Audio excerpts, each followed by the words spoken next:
오늘 우리가 다 읽지는 않았지만 이 역대상 18장에 우리 하나님께서 중복해서 두 번 계속해서 다시 반복하시는 말씀 하나가 있습니다. 그것이 뭔가 하면 우리가 지금 읽은 여기 6절 말씀, 다윗이 어디로 가든지 여호와께서 이기게 하시니라 라고 하는 이 말씀인데, 13절에 또 내려가서 보면 이 말씀이 또 한 번 반복해서 나타납니다. 다윗이 어디로 가든지 여호와께서 이기게 하셨더라. 다윗이 어디로 가든지 이기게 하셨더라. 제가 오늘날 이 말씀을 읽는데 눈이 바짝 띄었습니다. 왜냐하면 요즘에 우리 주변 사람들 이렇게 보면 다 자신감을 잃어버리고 패잔병들처럼 살아가고 있기 때문에 그렇습니다. 내가 만나는 성도님들도 그렇고, 내가 만나는 사람들도 그렇고, 또 내가 만나는 내 주변의 많은 목사님들도 그러하고, 모두가 다 어깨 쳐져서 주눅 들어서 살아가고 있는 모습을 자주 연하여 보게 됩니다. 여러분은 하나님을 믿을 때 어떤 하나님을 믿으세요? 여러분이 믿는 하나님은 어떤 하나님이십니까? 저는 제가 제 자신에게 칭찬해주고 싶은 아주 신통한 믿음 한 가지가 있는데, 그 믿음이 뭐냐 하면, 하나님은 반드시 나로 어디에 가나 승리하게 하신다라고 하는 말씀이에요. 제가 제 인생 전체를 두고 간혹 가다가 기회 있을 때마다 여러분 앞에 드렸던 제 간증의 큰 물질기는 항상 이기는 하나님, 이기게 하시는 하나님, 거기에 초점이 맞춰 있었다라고 하는 이것을 눈치 있는 분들이라면 알 것입니다. 그것과 동시에 항상 제가 하는 기도에는 어떤 내용이 담겨져 있었습니까? 제가 잘하고 있는 기도가 뭐죠? 하나님, 내가 나를 이길 수 있게 하여 주시고, 내가 세상을 이길 수 있게 하여 주시고, 내가 악마 지옥의 권세를 이겨서 우리 주님과 함께 영원한 승리자가 되게 하여 주시옵소서. 승리자가 되게 하여 주실 줄 믿습니다. 아니, 이기게 해 주실 것이 분명합니다. 저는 이 기도가 얼마나 소중하고 좋은지 주례할 때에도 제가 앞에서 새가정을 이루는 젊은이들을 넣고 이 기도를 합니다. 여러분이 알 것입니다. 그게 아니면 우리가 믿어야 될 이유가 없습니다. 여러분, 우리는 왜 예수를 믿습니까? 뭐 때문에 교회를 나오고, 뭐 때문에 우리가 이렇게 이 예배 자리에 나와 있느냐 하는 거죠. 괜한 돈 쓰고, 괜한 시간 낭비하고, 괜한 정력을 낭비하면서 우리가 여기 이렇게 나와서 하나님 앞에 예배를 드려야 될 이유가 뭐냐? 여러분, 우리가 예수를 믿을 때 이기려고 믿지 지려고 믿는 사람은 한 사람도 없습니다. 있습니까? 물론 우리가 잠시 어려울 수는 있습니다. 뭐 실패를 만나서 실패 같아 보이는 때도 있습니다. 그렇지만 그것은 계속해서 실패로 남지 아니하고 어려움으로 남지 아니하고 우리의 삶의 승리로 결판나게 되어질 줄을 믿습니다. 합력해서 선을 이루시는 하나님, 지금은 실패한 것 같고 지금은 낙심에 처할 수밖에 없는 상황 가운데 있지만 모든 것은 합력하여 선을 이루시니 우리는 언젠가 반드시 승리할 것이다. 이것 때문에 예수 믿습니다. 이것 때문에 우리는 교회를 나옵니다. 이것 때문에 오늘 우리는 여기 예배드리는 이 자리에 있는 것입니다. 하나님께서는 저나 여러분이 계속해서 실패로 어려움으로 남게 되는 것을 원하지 않습니다. 성공으로 승리로 나아가게 하기 위해서 지금의 이 실패도 경험하게 하시고, 지금 우리가 짐짓당하는 이 어려움도 만나게 하여 주시는 줄을 믿습니다. 더 단단해지라고, 믿음의 속살이 단단해서 세상 어떤 것이 다가온다 할지라도 능히 뛰어넘고 돌파할 수 있는 큰 믿음 갖게 하시려고 하나님은 우리로 그렇게 하신다는 말씀이에요. 자식이 잘못되는 거 원하는 부모가 없잖아요. 하늘에 계신 우리 아버지 하나님도 마찬가지입니다. 저와 여러분이 잘못되고 아파하고 패배의식에 사로잡혀서 주눅들어 살아가는 이것을 하나님은 원하실 리가 없으십니다. 그러므로 여러분, 우리의 삶의 이김은 꼭 하나님에게서만 찾으셔야 합니다. 왜냐하면 하나님께서만이 우리를 이기게 하실 수 있게 되기 때문에 그렇습니다. 세상에 어떤 누구가 우리를 이기게 할 수 있겠습니까? 세상에 어떤 무엇이 우리를 이기게 할 수가 있겠습니까? 돈이 우리를 이기게 할 수가 없고, 사람이 우리를 이기게 할 수가 없고, 나도 나를 이기게 할 수가 없습니다. 그렇지만 하나님께서는 저와 여러분 우리 모두를 반드시 이기게 하여 주실 줄을 믿습니다. 언제나 그랬습니다. 지금도 그러합니다. 앞으로도 계속 그러하게 될 것입니다.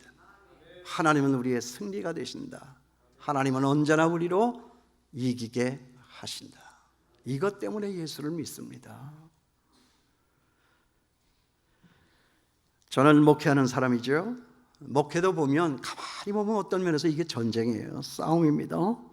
그러므로 목회도 승리하고 이겨야 되는 것이죠. 반드시 이겨야 되는 것입니다. 또 그런 면에서 보면 여러분들이 세상에 나아가서 사는 여러분의 삶도 사실은 전쟁입니다.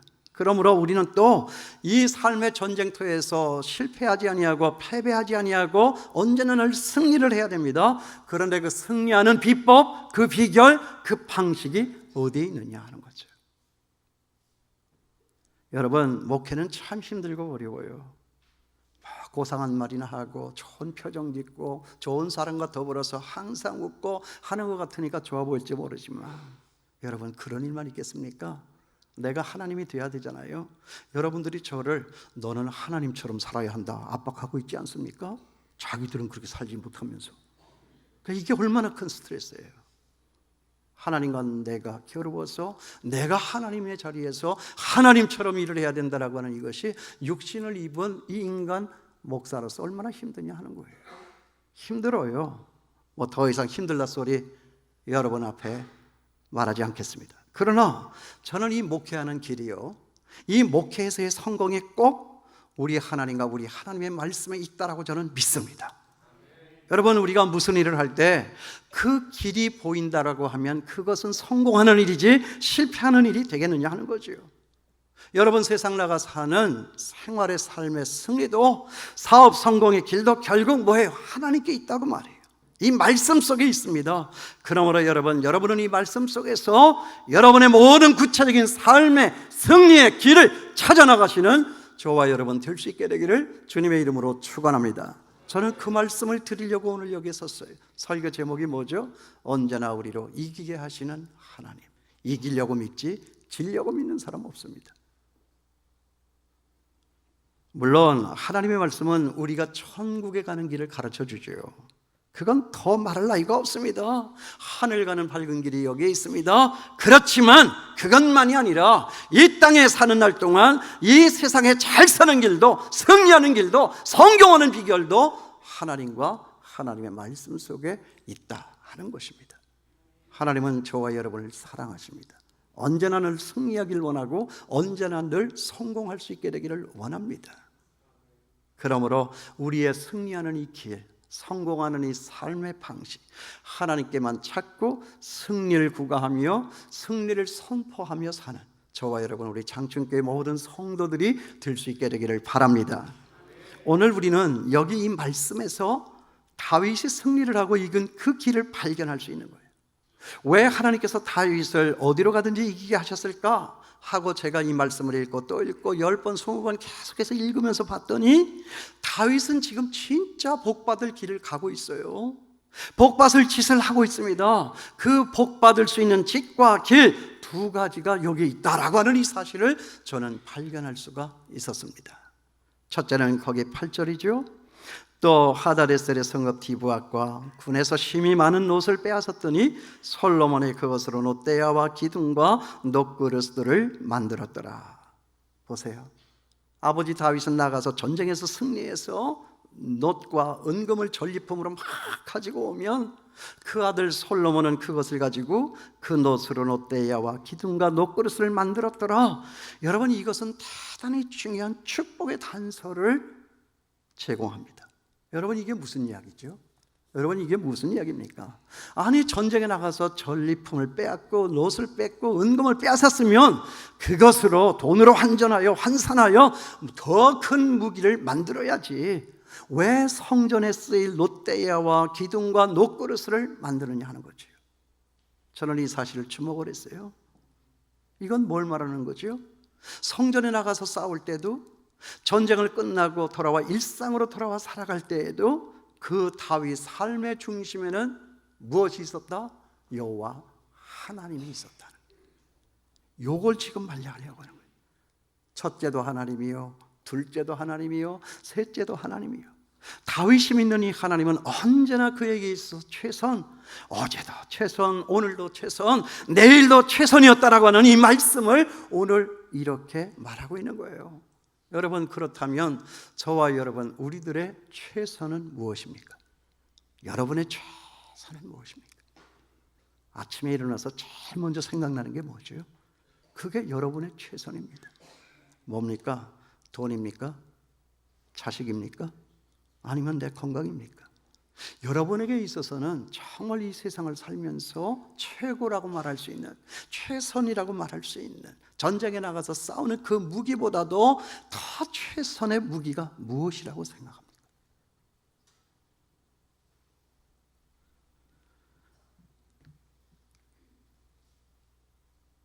그 최선을 정말 여기 다윗처럼 그 다윗 아들 솔로몬에게도 물려주는 그런 부모들이 될 수 있게 되길 바랍니다.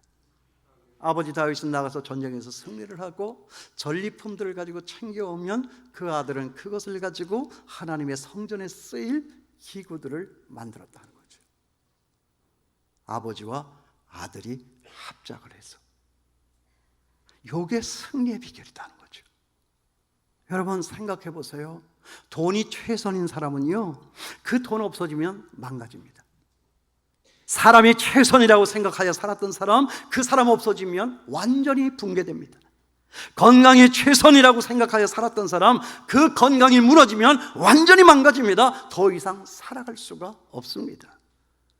지난주에도 우리 교회 어떤 분이 좀 와달라고 해서 몸이 좀 많이 아프시다고 와달라고 해서 신방을 갔는데 정말 가서 보니까 많이 아프셨어요. 이제 예배도 드리기 전인데 식사를 하고 과일을 먹으려고 이제 앉았는데 저한테 이런 말씀을 하셨어요. 목사님, 자살한 사람도 장례를 해 주십니까? 무슨 말인지 모르겠어요. 목사님, 자살한 사람도 목사님이 장례해 주나요? 제가 갑자기 먹먹했어요. 저하고 같이 갔던 우리 김성호 목사님도 할 말이 없으니까 저만 쳐다보고 있어요. 여러분, 그분이 믿음이 없는 분이 아닙니다. 의지가 약한 분도 아닙니다. 정말 의지의 사나이예요. 그러나 저분께서 얼마나 아팠으면 자살까지도 생각할 수 있을 만큼 저런 생각을 하고 목사인 나에게 무례하게 이런 얘기를 할 수가 있을까? 참 그 얘기를 들으면서 가슴이 무척 먹먹했어요. 너무 불쌍했어요. 그래서 제가 더 이상 말을 하지 아니하고 말씀을 열어서 이 말씀을 읽어드렸습니다. 하늘에서는 주 외에 누가 내게 있으리요? 땅에서는 주밖에 내가 사모할 리가 없나이다. 내 육체와 마음은 쇠잔하나 하나님은 내 마음의 반석이시요 영원한 분깃이시라. 하나님께 가까이함이 내게 복이라. 내가 주 여호와를 나의 피난처로 삼아 주의 모든 행적을 전파하리이다. 시편 73편 25절 이하에 있는 말씀이에요. 그렇습니다. 여러분, 하나님만이 나의 최선이에요. 돈이 없어졌어요. 사업에서 실패했습니까? 결정적으로 여러분들의 몸이 나이가 들어 늙어서 주저앉고 있습니까? 무너지고 있습니까? 무엇으로 살려고요? 어떻게 사시겠습니까? 하나님께 가까이함이 내게 복이라. 내가 주 여호와를 나의 피난처로 삼아 주의 모든 행적을 전파하리라. 여러분, 하나님만이 우리를 살리시고 지키시는, 우리가 사는 이 지상에서의 최고의 무기가 된다라고 하는 이 사실을 여러분 기억할 수 있게 되기를 바랍니다. 저는 얘기로만 들었는데요, 외정시대 때 일본군들이 정말 못된 짓을 많이 했어요. 그 중에 하나가 뭐냐 하면 이 교회에 달아놓은 종을 떼어다가 포탄을 만들고 집에 있는 녹그릇들을 다 강압적으로 걷어다가 그것으로 무기를 만들고 했다라고 하는 거예요. 그러니까 교회 장로님들과 목사님들이 아니 교회의 종을, 그 거룩한 종을 무기 만들 수가 없다라고 해서 종을 불이 나게 떼어가지고 땅을 파서 그 속에다가 갖다 파묻고 감추었다라고 하는 얘기를 제가 들었어요. 그리고 우리 선배 장로님들, 저희 교회에서도 참 6.25 이전부터 일제 압제하에서 살던 어르신들 계시잖아요. 그래서 직접 물어봤어요. 정말 그랬냐? 그랬더니 정말 그랬다는 거예요. 자기 교회도 그랬다는 거예요. 여러분, 그러니까 뭐예요? 일본은 그릇을 녹여서 무기를 만들었는데 여기 다윗은 그 무기를 빼앗아서 그것으로 오히려 그릇을 만들었다. 지금 완전히 거꾸로 다르게 가고 있는 거잖아요. 아니 여러분, 전쟁에서 이기려면 어떤 방식을 취해야 되겠습니까? 한번 잘 생각을 해보세요. 그릇이라도 녹여서 그걸 녹여가지고 무기를 만들어야지, 무기를 녹여서 밥그릇이나 만든다라고 하면 무슨 전쟁에 나가서 승리를 할 수가 있겠느냐 하는 거죠. 그런데 다윗은 그것을 그렇게 했다고 말이에요. 무기를 빼앗아서 그것으로 녹것을 만들고 기둥을 세워서 집을 짓고 놋바다를 만들고 그런 일들을 했다 그 말입니다. 여러분, 이건 대단히 중요한 일입니다. 제가 이 말씀을 곰곰이 생각을 해봤어요. 이것이 뭐냐? 아, 그렇구나. 우리 예수 믿는 사람들의 삶의 길은 세상 사람들이 살아가는 그 삶의 방식과는 전혀 다른 쪽에 있는 것이로구나. 세상 사람들은 전쟁에 나가서 이기기 위해서 그릇을 녹여서 무기를 만드는데 다윗은 무기를 녹여서 그릇을 만들었다고 말이에요. 그렇게 하면 사람들이 아이, 저 사람 전쟁 안 하려고 저러나? 지고 싶어 저러나? 아, 죽고 싶으면 무슨 짓인들 못해, 그런 말 하지 않겠습니까? 그렇지만 하나님께서는 그렇게 하는 다윗에게 네가 어디를 가든지 나는 너로 이기게 해 줄 것이다. 이게 하나님의 방식이에요. 뭐죠?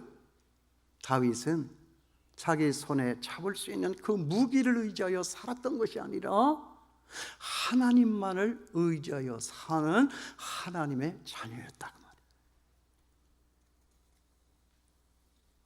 그러나 여러분, 제가 설교는 이렇게 해도요, 이게 참 쉬운 일은 아니잖아요. 저도 때로는요, 정말 할 수만 있으면 그릇이라도 녹여서 내 무기를 만들고 싶을 때가 있지 않겠습니까? 한번 눈 딱 감고 정말 수지 맞는 일인데, 내 목회도 잘 될 것 같은데 누가 와서 그런 협상을 제안을 하는데 정말 세상 방식대로만 살면 잘 살 것도 같고 쉽게 일이 잘 풀릴 것도 같고 승리할 것도 같습니다. 그러나 그렇지 않습니다. 그건 쉬운 길이 아니라, 승리하는 길이 아니라, 축복받는 길이 아니라 망하는 길이다 하는 거죠. 망하는 길이다. 우리가 살다가 보면 이런 유혹과 시험에 걸려 넘어질 때가 얼마나 많은지 몰라요. 그런 유혹과 시험을 이기기가 정말 어렵잖아요. 그렇지만 그것은 여러분, 사는 길이 아니라 죽음의 길입니다. 수렁입니다. 덫입니다. 올감입니다. 거기에 걸리면 우리는 죽습니다. 그것이 사탄의 전략 아닙니까? 그럴듯하게 꾸며놓고 와서 물면 잡아낚아 채는 고기잡이의 낚싯밥과 똑같은 것입니다. 그래서 당하는 것입니다. 그럴 때일수록 죽으면 죽으리다 하는 이 각오를 가지고 무기를 녹여서 그릇을 만드는 심정으로 나는 하나님만을 믿고 살겠다라고 하면 반드시 이기게 하시는 하나님이신 줄을 믿습니다. 하나님을 내가 믿으니까 무기를 녹여서 그릇을 만들지, 그런 믿음이 없다고 하면 여러분, 어떻게 우리가 무기를 녹여서 그릇을 만들 수가 있겠느냐 하는 거죠. 그러니까 여기 다윗은 무기를 믿고 살아간 것이 아니라 하나님을 믿고 살아갔다고 말해요. 그러니까 어디로 그가 가든지 이기면서 살 수 있는 사람이 됐다는 거죠. 여러분, 이런 정신을 갖고 살아갈 수 있게 되길 바랍니다. 무기를 녹여서 그릇을 만들어가는 이 삶, 하나님만을 믿고 정말 세상 두려워하지 않으며 살아갈 수 있는 이 삶, 이것을 우리는 살아내야 되고, 이것이 교회라고 우리는 세상을 향해서 말할 수 있는 사람이 되어야 한다는 거죠. 여러분들의 삶의 최선의 무기는 무엇입니까? 돈입니까? 하나님입니까? 내 실력입니까? 하나님입니까? 무엇 때문에 염려하죠? 무엇 때문에 우리가 두려움을 갖습니까? 가만히 보면 하나님을 내가 무기로 삼았나? 아니면 세상 눈에 보이는 그것으로 내 삶의 무기로 삼았나? 여기에 차이가 있는 거예요. 여기에 차이가 있는 거예요. 여러분, 이런 정신 갖고 정말 살아갈 수 있게 되길 바라요.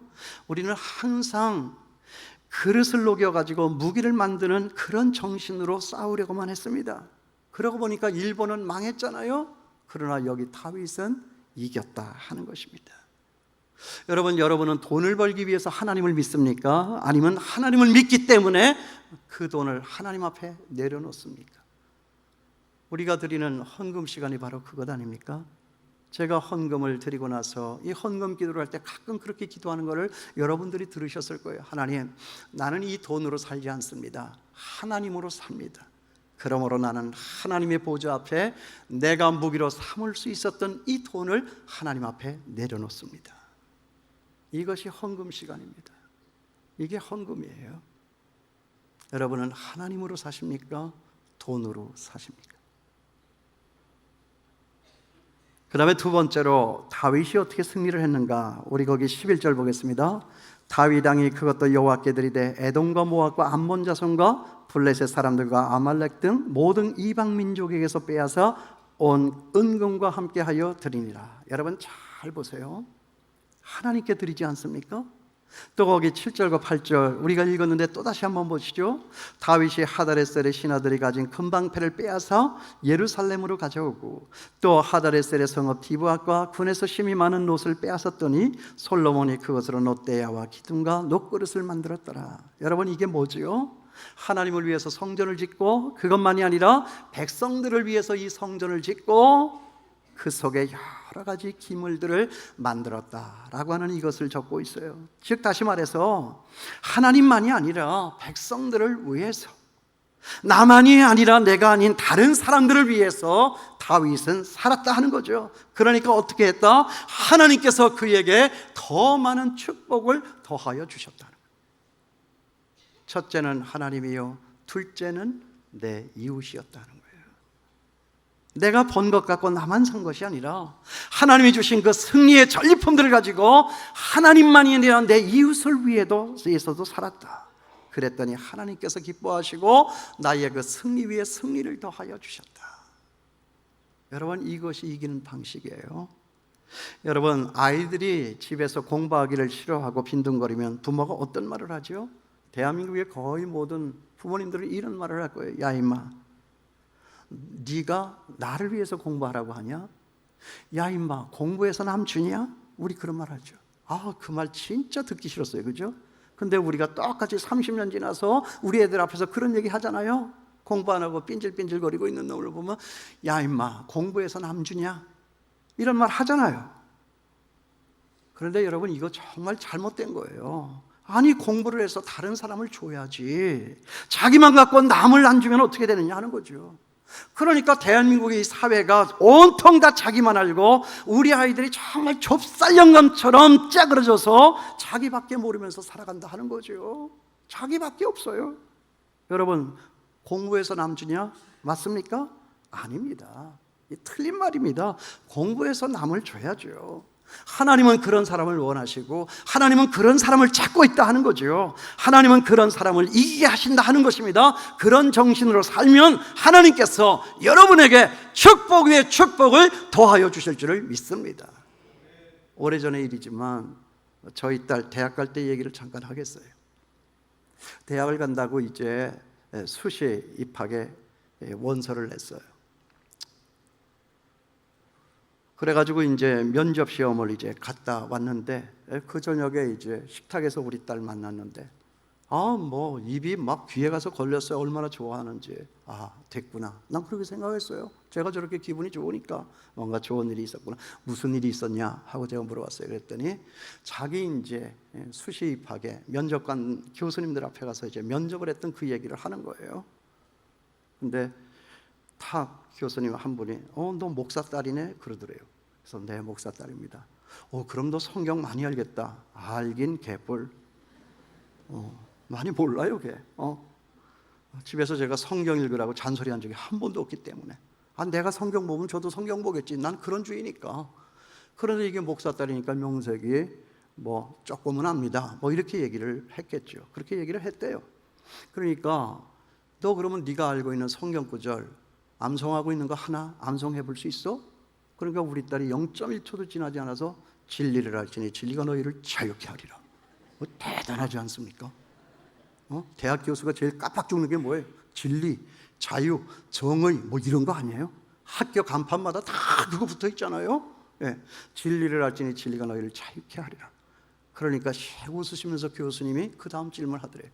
그러면 너 거기 진리가 너를 자유케 하리라 하는데 그 말씀의 의미가 뭔지 아냐? 그때 우리 딸이 또 0.1초도 지나기 전에 그 진리라고 하는 것은 말씀이 육신이 되어 우리 가운데 오신 예수 그리스도를 말하는데요, 그 예수님을 우리가 알게 되면 우리가 세상 모든 일에서 자유할 수 있습니다. 이야, 그 얘기를 하는데 내가 그냥 깜짝 놀라가지고, 야, 너 그거 누가 가르쳐줬냐 그랬더니 지난주에 전도사님이 그거 가지고 설교했다는 거예요. 그래서 내가 교회 일 열심히 하니까 하나님께서 우리 딸에게 시험 문제까지도 가르쳐줬구나 해가지고 마음이 참 좋았어요. 근데 이제 거기까지는 좋았는데 그 다음에 교수님의 질문이 그러면 너는 떨어져도 자유하냐? 그러더래요. 그래 치사하게 또 뭐 아니요 그렇게 할 수 없으니까 네 그랬다는 거예요. 그래서 떨어졌어요.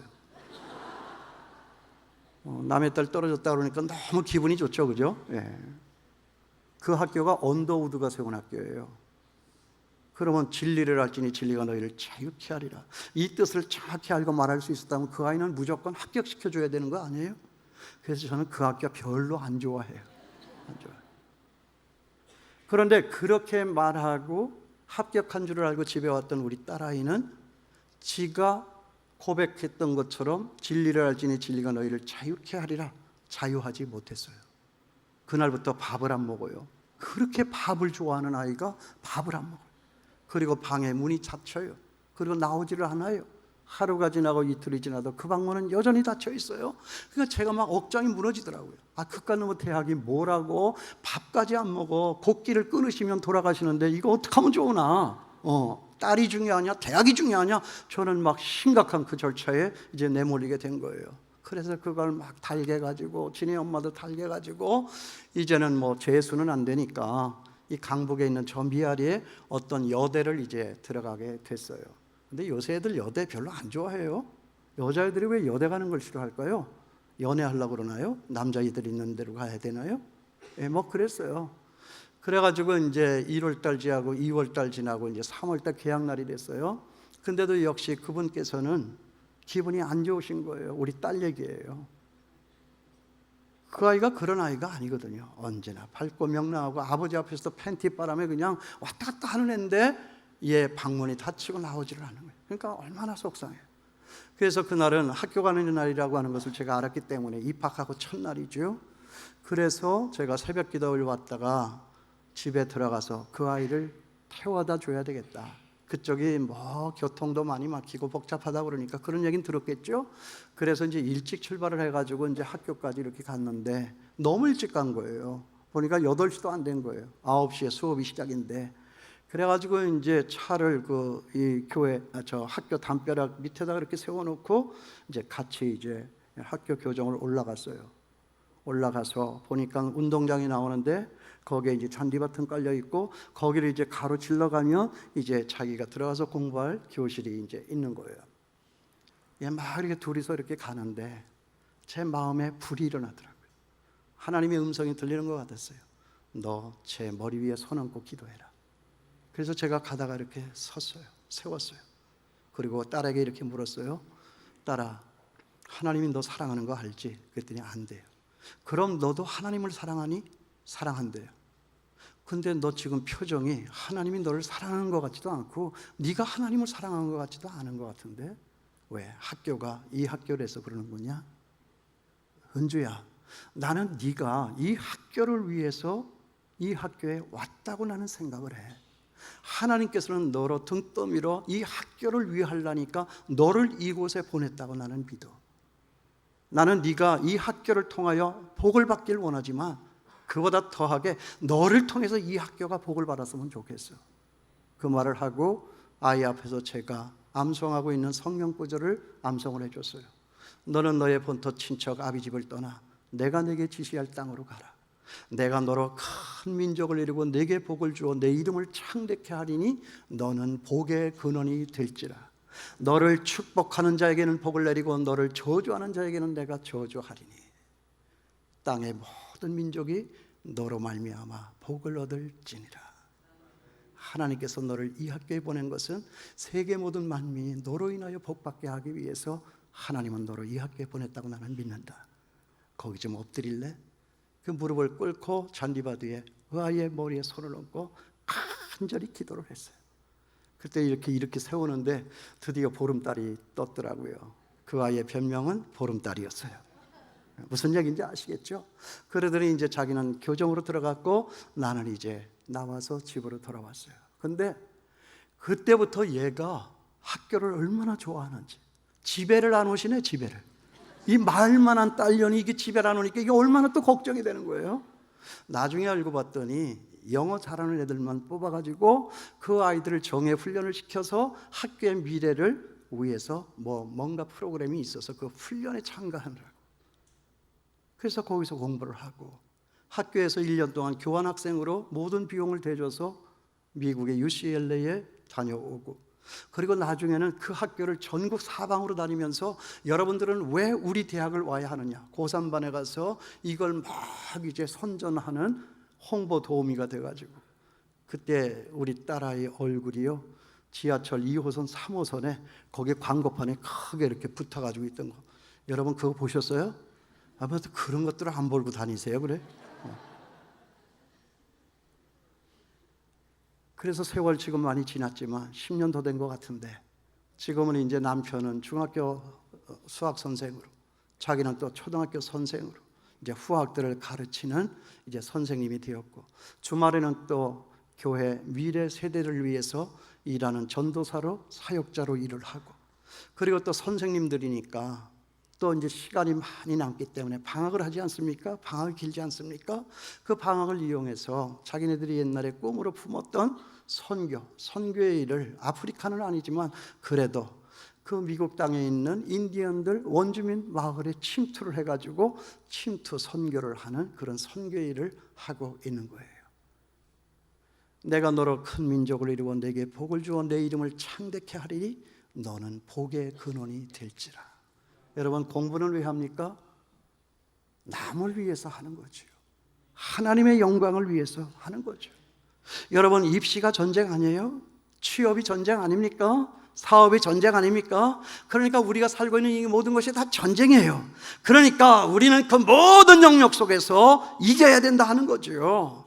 이기면 이긴 그 전쟁을 통해서 나온 전리품들이 있을 거 아니에요. 그 돈이면 돈, 권력이면 권력, 자리면 자리, 사업의 성공이면 성공, 이 모든 것을 가지고 첫째는 하나님을 위하여서 무기를 녹여서 성전에 쓰일 도구를 만들고, 그리고 백성들의 예배드리는 그 일을 위하여서 이웃을 위해서 쓰는 그런 일이 오늘 여기 이 본문 가운데 있는 거예요. 여러분, 이제는 여러분들의 그 전리품들을, 하나님이 승리케 하신 그 전쟁에서 얻은 전리품들을 어디에다가 쓰실 거예요? 누구를 위해서 쓰실 겁니까? 정말 오늘 이 말씀 가슴에 잘 담아서 정말 여러분 삶의 큰 이정표로 삼을 수 있게 되길 바라요. 일전에 어떤 사업하시는 분을 만났어요. 요새 사업들이 어렵잖아요. 그건 알고 제가 접근을 하고 물었죠. 요즘 사업이 어때요? 그랬더니 그분이 대뜸 하는 말이 이렇게 나오더라고요. 아유, 목사님 죽겠습니다. 말도 하지 마세요. 겨우 본전치기 했습니다. 그러더라고요. 그래서 제가 많이 어렵긴 어렵구나. 이득을 못 냈으니 세상에 돈 벌려고 사업도 하는 건데 돈을 못 벌었다니. 근데 제가 그렇게 얘기를 할 수가 없고, 제가 농담삼아 웃으면서 이렇게 얘기했어요. 아니, 본전치기를 했다뇨. 세금을 내가지고 지금 나라를 살리고 직원들의 월급을 줘가지고 직원들 가족 그 많은 식구들 다 먹여 살리는 일을 지금 하셨는데 그게 본전치기예요? 제가 그랬어요. 그 말을 듣고 그분이 깨달았어요. 아, 그러네요 목사님. 그러고 보니까 내가 정말 신통한 일을 했네요 하고 서로가 웃고 헤어졌습니다. 여러분, 바로 이거예요. 알았어요. 왜 종이 울려요? 끝날 거예요. 여러분, 요즘 우리 시대의 화두가 뭐죠? 52시간 근무제, 최저임금제. 사실 생각해보면 이대로만 되면 이거 좋은 거잖아요. 그죠? 이거 정말 좋은 거라고 저는 생각합니다. 그렇게만 될 수 있다면 얼마나 좋겠습니까? 그런데 문제는 뭐죠? 아직은 우리 경제에, 우리가 갖고 있는 이 경제 구조 때문에 많은 부작용과 부담이 지금 따르고 있잖아요. 그러니까 이것은 정부의 어떤 노력만으로 기계적으로 일시에 안 된다 하는 거죠. 그러니까 그 부담이나 부작용에 대한 보완책이나 속도 조절, 이런 것들이 필요한데, 여러분, 그래도요, 보완책 아무리 강구해도 이거는 항구적으로 안 된다 하는 것을 저는 알고 있습니다. 여기 이 다윗이 가진 이 정신으로 정말 공부해서 남을 주자라고 하는 이 정신이 없으면 여러분, 이 정책은 아무리 좋은 정책이라 할지라도 성공할 수가 없는 거죠. 이거 우리 미국에서 다 보는 거 아닙니까? 1시간 최저임금 얼마? 이거 벌써 미국은 수십 년 전부터 했어요. 그런데 부익부 빈익빈 저렇게 화려한 나라를 할지라도 조금만 뒷골목으로 가보면 얼마나 많은 노숙자들이 많은지 여러분 아세요? 거기는 뭐 천국인 줄 아세요? 트럼프가 으르렁거리니까 거기는 뭐 최강인 줄 아세요? 얼마나 암흑의 어두운 그림자가 드리워지는 나라인지 아세요? 해결 안 될 거예요. 그러니까 세계적인 경제학자 케인즈도 마지막 가서 무슨 말을 했어요? 이렇게 해봐도 안 되고 저렇게 해봐도 안 되고 인간들 암만 몸부림쳐봐도 안 되니까, 그러면서도 사람들이 밤낮 내 방식은 맞고 네 방식은 틀리다 그런 거 가지고 맨날 싸우니까 최종적인 결론이 뭐냐? 케인즈가 이렇게 얘기를 했어요. 그렇게 하나 저렇게 하나 우리 모두는 다 죽는다. 이게 답이라는 거예요. 그러니까 인간이 하는 일에는 답이 없다 그 말이죠. 암만 노력해도 안 된다는 거예요. 그러니까 경제 이론으로 되는 것이 아니라 이 다윗의 정신으로야만 된다 하는 거죠. 나라 정책으로 되는 것이 아니라 우리가 믿는 이 신앙으로 되는 것이다 하는 것입니다. 여러분, 이기게 하시는 분은 하나님이십니다. 하나님만 믿어서 하나님만으로 무기를 삼고 다른 것 다 모든 것 녹여서 하나님 앞에 바치고 우리 이웃들부터 살리는 그런 일을 우리 교회에서부터, 대한민국에 존재하는 모든 교회가 먼저 이 일부터 시작할 수 있게 되길 바랍니다. 그래야 이 나라의 민족이 살게 될 줄을 믿습니다. 기도하겠습니다.